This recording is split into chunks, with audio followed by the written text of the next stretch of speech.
ID, the Future, a podcast about evolution and intelligent design. So all of us at one time or another want justification for suffering. We want to know why evil exists and why bad things happen to innocent people. Identifying good and evil in the universe is not a scientific pursuit, but we can certainly evaluate scientific theories of life by looking at the predictions they make about a world that contains suffering. I'm exploring this topic today with Tova Forman. Tova has a BA in Classics from Hillsdale College. She has been a part of the development team at Discovery Institute's Center for Science and Culture since 2022. She also writes occasionally for our flagship news and commentary website, evolutionnews.org. And this is her first appearance on the ID the Future podcast. Tova, welcome to the podcast. Thank you for having me on. How did you first learn about intelligent design? I know you've been following the work of our fellows and scientists for quite some time, but how did Discovery Institute come across your radar? How did you find out about us? Yeah, so my parents love the Discovery Institute, and I remember going to a couple of lectures that were maybe a little bit above me when I was very young. So what I most grasped was when it was after lunch and Dad said, "Hey, I have some videos to show you all." We homeschooled. And so that was going to be a little bit different from the usual program. And videos during school, that sounds fun. We watched the molecular machines. Dad particularly enjoys the kinesins, the way they walk along the strands. Yeah. They just look pretty comedic. So that was my first real touch point with Discovery Institute. And then some years back, I guess 2022, Mom said, "Hey, they have this position open, and I know you're looking for something that," because I did tax for a little bit, and I thought I could find something that suits me a little bit better and is easier on my hands and whatnot. And I applied. I love it here. The intelligent design framework is just sparklingly clear to me. I love it. So it's fun digging into it more. And you have a curious mind and you're eager to learn, hallmarks of a good education, obviously. But I know what you mean about, following something and then suddenly working with those people. It's a great feeling. I have a similar story. I was following the work of Stephen Meyer and others and really looking at that debate over evolution for years before I finally was able to join the team. And it's pretty special to work with such an awesome group here. Yeah, and realizing the struggles that some people have with seeing how intelligent design does make sense, because people do have a lot of reservations, either scientific or more the worldview. Like I see people emailing into our general inboxes about good and evil quite a bit, and it's not a scientific issue, but it nonetheless holds them back from understanding how our world works scientifically. Yeah. In other words, it's hard. Yeah, definitely. Which is why I really appreciate that you've been writing on that topic, and of course that's why we're together today. Now, again, you've written this article at evolutionnews.org. That's our flagship news and commentary website, and it's on the problem of evil, which is a very evergreen topic. There's lots of people thinking about it all the time, and of course, lots happening in the world that sort of brings it to our attention.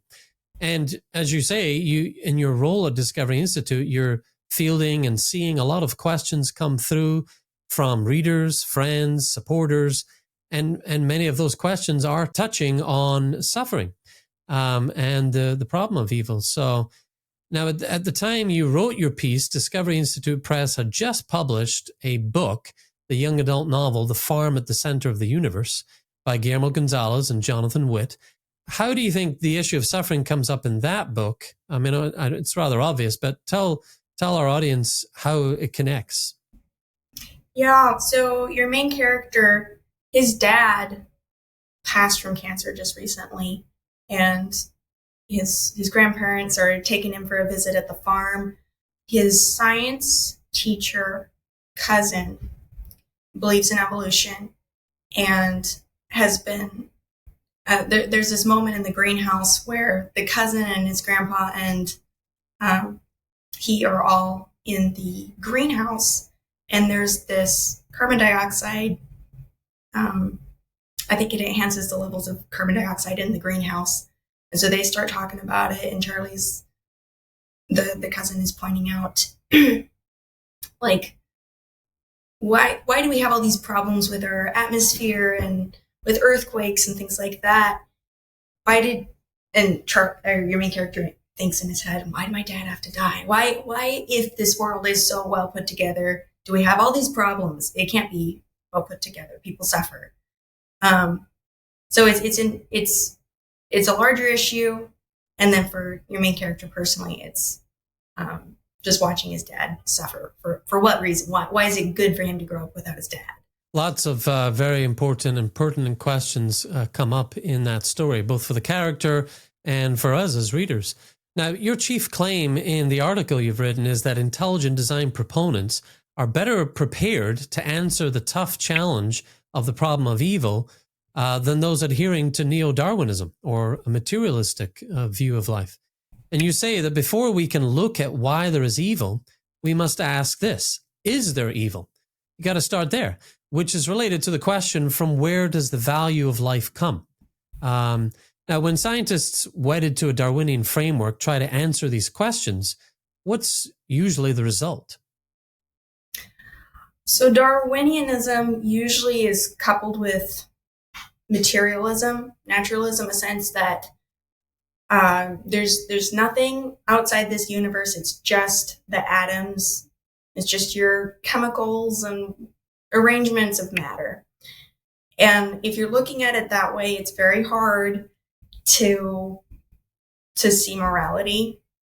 I was just thinking of the cartoon in Daniel Witt's Evolution News article recently, where he's saying, can you look at unscientific explanations?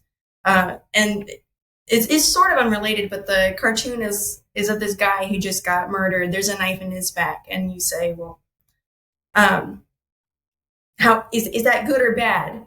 If you just look at it materially, you notice there's this iron intrusion in his body, but it doesn't mean anything unless you start looking to other disciplines, ethics and things like that. So if you're just looking at matter, like let's say I have a cough or there are allergies or whatever, it doesn't mean anything. If you start saying, well, we're going to notice patterns in how people behave. One nation wipes out another. It happens all the time in history. That's a pattern. Maybe we should learn from it and wipe out another nation. I mean, where are you going to get as a biologist when you're trying to develop ethics? Are you just going to notice patterns and then it's just a matter of personal taste? Was that nation right to take over or not? So yeah. It's hard to talk about the fundamentals of good and evil if you're buddying with materialism, which Darwinism definitely does. Yeah. And then, you can see that it comes from a pedigree. Evolutionary theory comes from Darwin's, ideas in the 19th century, but we can see that dehumanizes humankind as well as our history. Let's talk about examples of that for a moment. Why is it clear that Darwinian theory has a dehumanizing view of human life and also human history?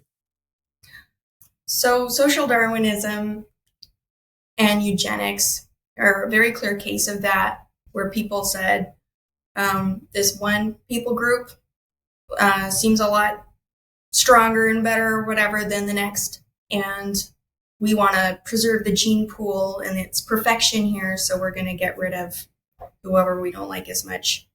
And that's definitely a black mark on Darwinism. It's not the way to go. If you're trying to work out ethics, don't use like DNA to say this person is more valuable than that other person. Don't use just physical markers, because the value is in the dignity of the human person, and that's not a material thing. It's immaterial. Yeah. And yet that goes out the window with a Darwinian framework where it's portraying life as a violent struggle for existence, slay or be slain, Yeah, it's brutal and degrading to a person to set themselves up as somebody better and then use their power to hurt others to get ahead. Yeah, yeah. It's been an excuse for a lot of bad decisions throughout history. Well, one great point you make in your post is that design is design, whether it's considered good, bad, or indifferent. Skeptics of the design argument will sometimes claim that the presence of evil or even poor design sort of undermines design theory. One example you bring up is from The Farm at the Center of the Universe, the young adult novel. Isaac's older cousin, Charlie, maintains that a good designer wouldn't make a world where people struggle to heat themselves or grow enough food in cold climates. But Isaac's grandfather offers some great food for thought in his response in the book. He says, you have to think about trade-offs.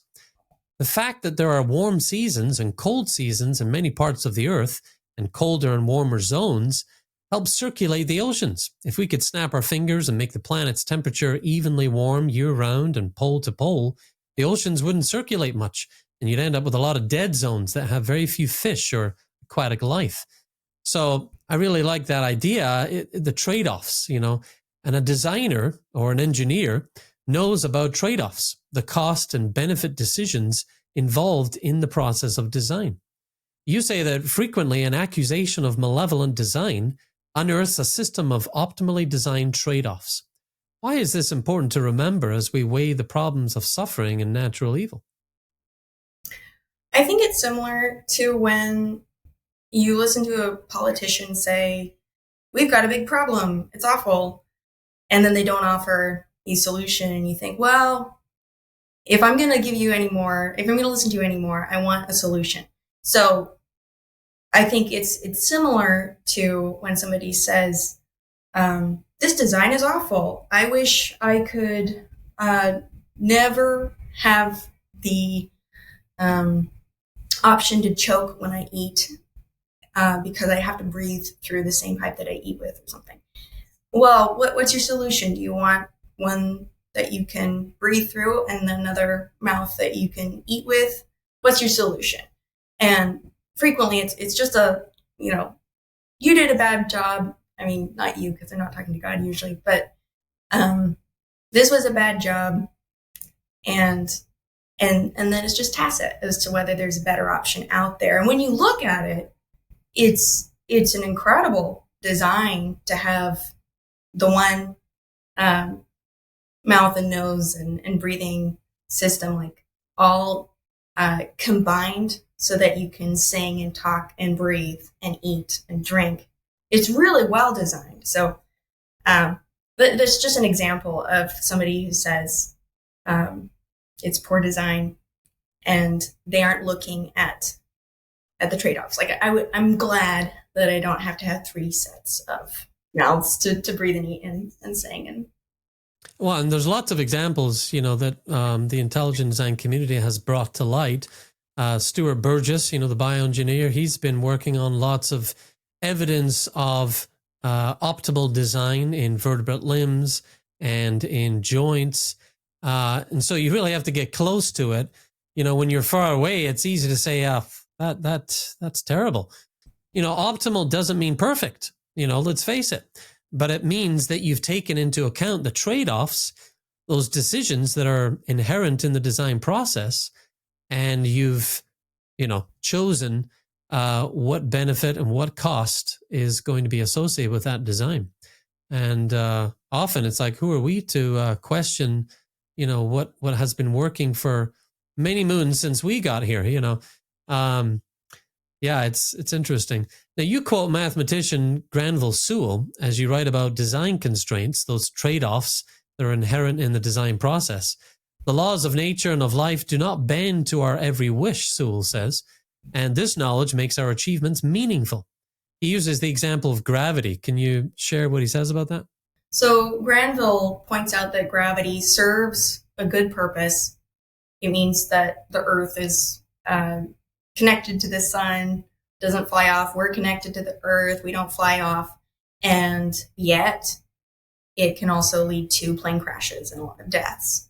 So something that can serve a good purpose can also lead to some suffering. And this is just natural. It's how it is. It makes life meaningful. People like a bit of challenge. That's why we watch the Olympics. We wouldn't watch the Olympics if all of us were Olympian skilled. If we all had that kind of skill without even raising a finger, you could run a marathon. Then what would be the point? We love the underdog story. So that bit of a challenge that need to get off the ground and give it you try some adventure, try to land well. Just, it makes life meaningful in a way that taking all of the opportunities for trouble, so all these adventures, if you took them out, I don't think you'd actually prefer your life that way. Like, I'm glad for the troubles I've had. It's not like I wanted them to come, but I wouldn't be who I am without them. Right. Yeah. So bringing a lot of meaning to life. And this also relates to a conversation I had with physicist Eric Hedin recently. And, he says we push against the forces of nature, the laws of physics that would otherwise have us in a puddle of organic material on the floor.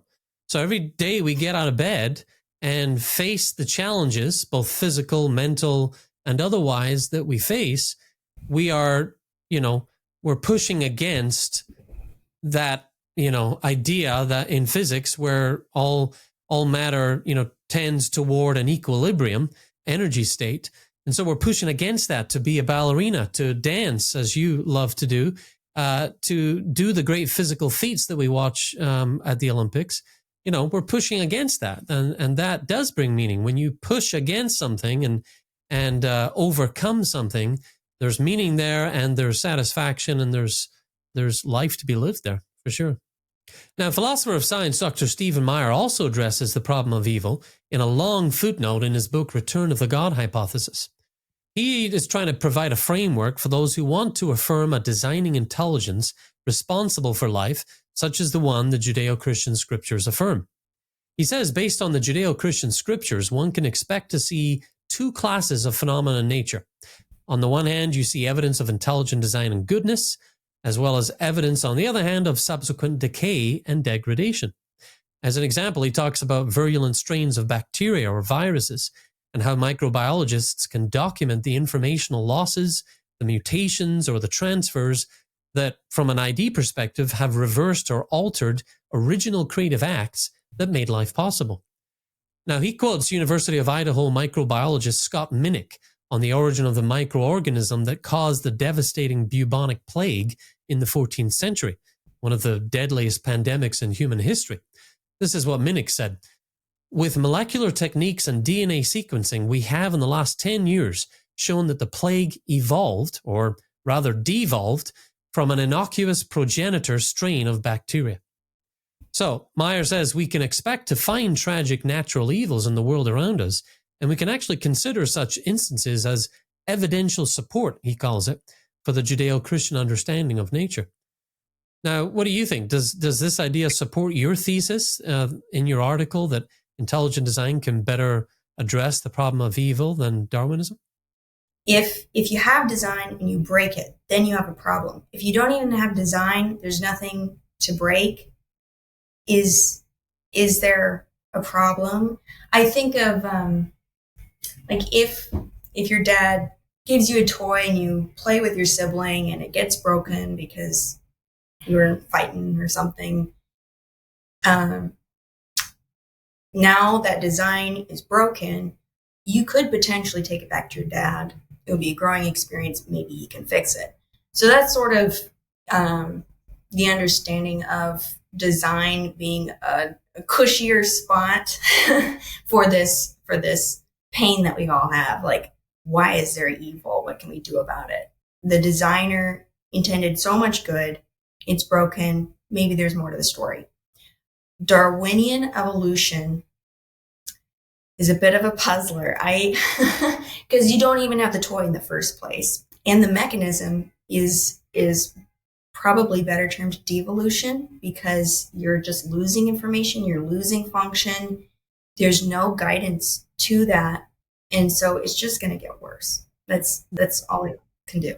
I like the way you put that succinctly. You know, if it's not recognized as design, then when it breaks, you know, the materialist says, "Who cares?" You know, it wasn't something designed in the first place. What does it matter? You know, and so that's a good way of kind of encapsulating the ideas within materialism when it comes to the design that we see in nature. Now, you address another angle on this issue when you quote C.S. Lewis out of his book, The Problem of Pain. Lewis says, pain provides an opportunity for heroism. Is there evidence of this repurposing of hardship in the world? Can you give us a few examples of that? I think there are the Helen Kellers of the world, people who don't have all the capacities we have and yet grow through that and inspire so many people. Quadriplegics who turn that into their ministry and their livelihood, just traveling around and speaking, and people who, I like this one, people who have dietary issues or mold problems, who then are like super sensitive and attuned to various toxic problems we have, and they forge a path through, and they make it so much easier for others to learn about this and just try to optimize, get more healthy. It's so fun learning about how we're made, and until it breaks, sometimes you just take it for granted. You move on, you misuse your system. So people who do have those problems, when they grow through it, there's a lot of good. Evolution doesn't really give a good account of turning good out of evil or repurposing hardship, does it? Yeah. I mean, natural selection celebrates the death of weaker individuals. It naturally selects for a cutthroat population. Does it have an answer for mercy and selflessness and bonding over shared trials? I think their attempt at that was altruism, to try to say, well, you're not really looking out for yourself, you're looking out for the larger group. And that still comes from a place of selfishness. And it can lead to just more of a totalitarian take on social Darwinism. So just a larger scale. Do you have one tyrant or do you have many? That kind of like, you still want a better principle guiding it all. Now, there's a lot of hope with materialists and Darwinists when it comes to morality. They look to the future and they think, well, we're going to eventually evolve into peaceful, virtuous creatures, technologically distanced from all material hardship. That's certainly the view of some techno-utopians today, and indeed, people are working towards that. Does that hold any water with you? Do you see us, moving towards something better? Again, I think the mechanism is a little wanting because you're losing function, you're mutating, there's no guidance to it. So I don't see things getting better under the Darwinist perspective. Also, I think suffering is a integral part of our human experience. I don't mean to minimize it. Right now, suffering serves such a great purpose. The stories often point out that you need the bitter with the better, right? So Isaac in The Farm at the Center of the Universe is growing and maturing, and if he doesn't have to dig into the science and the philosophy and all that to surmount his problems, like he's just gonna stay a child. Like the suffering is fruitful when you grow through it well, and so envisioning a society where everyone's happy and there are no problems via the Darwinist mechanism is just not compelling or persuasive. Yeah, and I would certainly advise those who are looking for something to give to a young person who may be going through suffering or just wrestling with some of these issues. The young adult novel, The Farm at the Center of the Universe, is definitely a short read. It doesn't take long, but it helps address some of these questions. So it's a good tool, I would say. Now, in your article, you describe the mechanism of Darwinian evolution really memorably. And I wondered if you came up with it yourself or you found it somewhere. You call it blind breakage of brilliant biological coding. Is that you, or did you find that somewhere? I think it's me. Okay. I often wonder whether one should use a figure of speech in writing like this, but I'm glad it pleased. Yeah, it just rolls off the tongue. It's a really good way to kind of summarize it. Blind breakage of brilliant biological coding. We've got to remember that one. Thank you. Now, to be sure, the problem of evil is not really a scientific one, as you do note in your writing, but it does persist. And I think your article does a good job of explaining which theory of biological origins is better able to address the problem of evil and which one struggles to do so. Now, you close by touching on a real-life Lord of the Flies story that David Klinghoffer featured previously on Evolution News. Can you briefly relay that for us as we wrap it up today? That's an interesting story. I would like to learn more about it. So it's from the Kingdom of Tonga, which was a protected British state up until 1970. And so in 1965, these 6 boys who were going to a Catholic school, just for something fun, for adventure, they actually ran off with a fisherman's boat, and they were lost for like over a week at sea, landed at Atta, which had been, its population had been taken away. And so nobody there. And so Lord of the Flies, the William Golding's book, would make you rather pessimistic for how this is going to turn out, but they survived. No one died. Stephen broke his leg, and the other 5 boys, rather than saying, tough, you're a drain on the system, Darwinian rules are in effect here, they said, hey, sit there, we're going to take care of you. They had a little commune going, and they fashioned a guitar out of a coconut shell and some wires.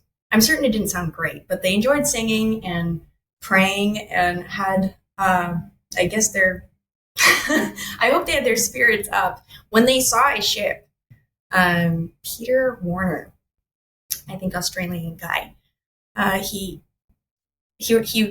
remembers looking through the binoculars and seeing this wild-looking boy without clothes jump off a cliff into the water and start swimming. And then these other 5 boys were yelling and jumped off with him. And they swam over, and then he said in English, like, my name is Stephen, and I think we've been here for 15 months.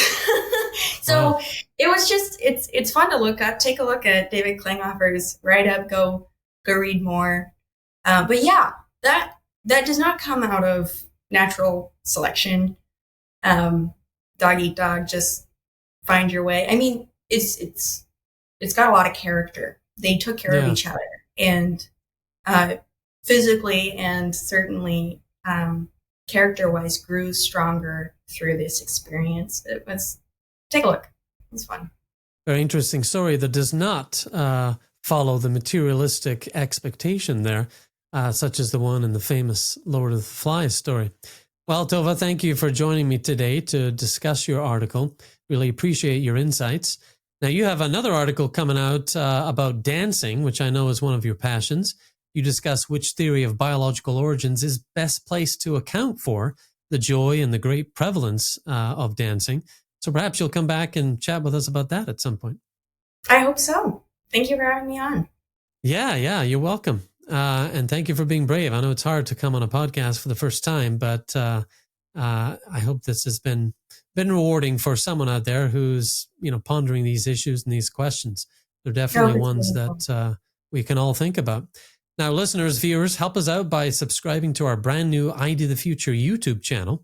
Hop over to youtube.com/@IDTheFuture and like and subscribe as we offer more video content covering the compelling case for intelligent design, as well as the debate over evolution. Thanks for your support. Well, for ID the Future, I'm Andrew McDiarmid. Thanks for joining us. ID the Future. a podcast about evolution and intelligent design.